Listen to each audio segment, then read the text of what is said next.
தமிழகத்தின் கோடிக்கணக்கான பெண்களுக்கு இன்று நற்செய்தி. மகளிர் உரிமைத் தொகை ரூபாய் 1000 இன்று பயனாளிகளின் வங்கிக் கணக்கில் வரவு வைக்கப்பட்டிருக்கிறது.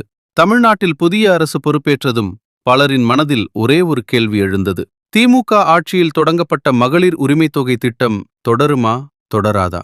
குறிப்பாக கிராமப்புறங்களில் சாமானிய குடும்பங்களில் வாழும் பெண்களுக்கு இந்த மாதாந்திர 1000 ரூபாய் பெரிய அத்தாணியாக இருந்தது. அவர்களின் அச்சம் இன்று விலகியிருக்கிறது.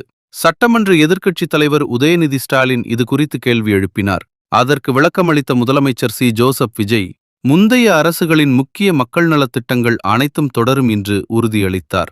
அந்த வார்த்தையை காப்பாற்றி நேற்று பள்ளி மாணவர்களுக்கான புதுமை பெண் மற்றும் தமிழ் புதல்வன் திட்ட நிதி விடுவிக்கப்பட்டது.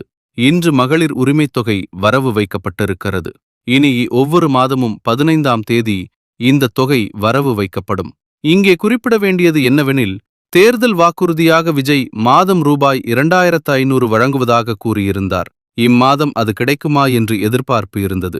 ஆனால் திட்டத்தை முழுமையாக சீரமைக்க முதலமைச்சர் கால அவகாசம் கோரியிருக்கிறார். எனவே இம்மாதம் வழக்கம்போல ரூபாய் 1000 பயனாளிகளுக்கு வழங்கப்பட்டிருக்கிறது.